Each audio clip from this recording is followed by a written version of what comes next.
Welcome back, guys. Today we're going to dive into the most fun topic on the internet when it comes to training, always functional training. What is functional training? You can already tell I'm very thrilled to talk about this in the sense that you can tell I'm probably more of a nihilist with this. So getting into functional training, really what my gripe is with it is, what is functional training? I think very often what we will say is functional training online is a combination of a bunch of bullshit that really does nothing. What ends up happening is we'll combine things like a bicep curl and a lunge where we cannot possibly simulate our legs with the same weight that we would do a bicep curl. So now we're just doing a unstable, shitty bicep curl and a very shitty lunge. Now, I would argue to the point where doing a lunge with a bicep curl weight is hard for you. You have much bigger fish to fry. So is that really functional?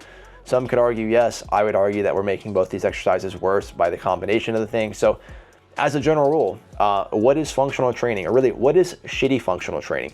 Anything that combines two exercises where we are probably understimulating one of the major exercises by combining it with something else, I would say we are probably missing the boat greatly with that combination, and it's not going to actually be a functional exercise. I think function is pretty important to define, based off of, what are we actually doing? Are we human beings who are just trying to live for a long time and do tasks of daily living, or have a more active life? Do we like to go for hikes? Do we like to ride the bike? Do we like to, pick up our kids? Whatever it is, is that going to be our task of daily living? How much function do we need to do those things? Or if we are in the performance realm, we are athletes, okay, what are the demands of our sport? What is the function of our sport, right? If we look at the definition, it's probably something to do with task completion, right?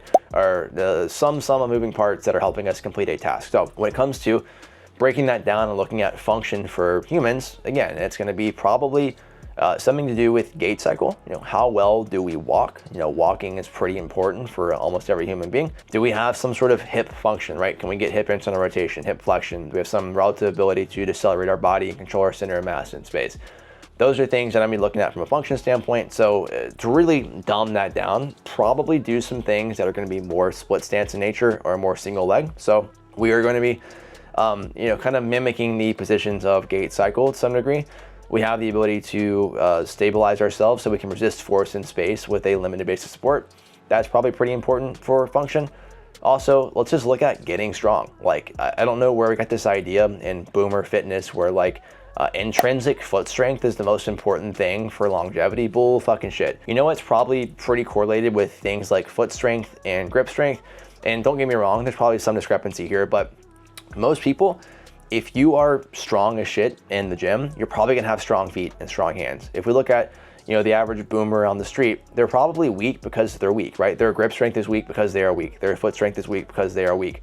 Us getting really strong and really revving the engine of the nervous system will probably help us express that better through our distal extremities, for whatever that's worth. So I'm not saying that us having, better tactile feedback and better strength through our hands and our feet is not important, but I do think we're missing the forest for the trees if we are making people do really niche stuff when they're just weak. And that could be a general rule across most joints, shoulder joint, hip joint, training in general. If we're really weak, that's probably a very high priority to fix that. So if our goal is to improve function, a good place to start is going to be getting strong. And I'm not saying that we should be able to throw, 500 pounds on our back as a 75-year-old, woman, but we probably should have some general baseline level of strength that's going to help us improve our outcomes across the board, whether that is just being a functioning human being, whether it's recovering from injury, things like falls, whatever it is. Being a strong human, it's going to help us do tasks better, and it's also going to help us be more resilient. Or if we are not resilient, we get hurt, we can recover faster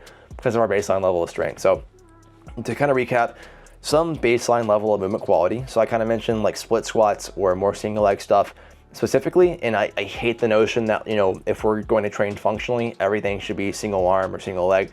I don't think that we need to get on the rabbit hole of being perfectly symmetrical. We're not symmetrical human beings, right? We do a lot of things with our dominant hand. If we looked at being perfectly symmetrical, baseball pitchers, for example, or quarterbacks or whatever, and we could kind of throw out, okay, yeah, they get things like Tommy John, but they are so asymmetrical, and the amount of issues that they have from it are not as great as you would think. So to what degree do we need to be symmetrical? I think we should be able to have some baseline movement quality where we can express a variety of ranges of motion. So let's think, for example, can I get overhead, get my arm behind me? I've done videos on all this, so if you want to go watch my hip or my shoulder video, stuff like that, hammering qualitative movement metrics, that's going to be pretty important for function. So do we have variability in movement? Can we do things that we are asked to do in a given day or in our sport That's going to be kind of step one. Step two, have some baseline level of strength. So we're not just doing, toe yoga and the ham dynamometer, whatever.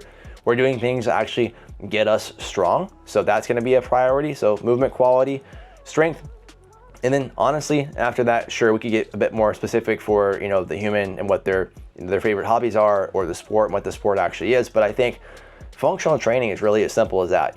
Do we have basic movement qualities? Do we have basic baseline levels of strength? And then we can look at other qualities, things like power, things like, cardiovascular endurance, things that are going to be other qualities that are going to kind of help us do whatever task that we need to do on a daily basis. But let's prioritize those things more in a vacuum. And I promise you the carryover will be better than us choosing exercises that will train those qualities lesser or get a lesser stimulus for those qualities, but maybe look more like the task that we're doing. Let's, make the things that are going to make us better at those qualities. Let's make those be the best they can be. So let's do things to get strong. Let's do things to get, cardiovascularly fit, do things to move better. Let's do whatever's best for that. And I promise you, even if it seems less specific, that will be the most specific way for us to train those qualities to carry over to whatever our task is. So I apologize, guys. This turned into a rant. I had no script for this. This is just my take on functional training. Honestly, I think anytime we label training functional, usually it's just a sign to stop watching or stop listening or not do that exercise. So if I'm telling you that I'm training in a functional way, to me, that's kind of a red flag. I think human function is moving well, being strong, cardiovascularly fit, whatever qualities we need to do, whatever the function actually is for the task. That's what I would prioritize. I wouldn't prioritize mixing a bunch of stuff together. It's probably gonna be worse. If you need help being more functional, link in bio. Always happy to help you out. If you haven't already liked and subscribed, please do so right now. I appreciate you guys as always.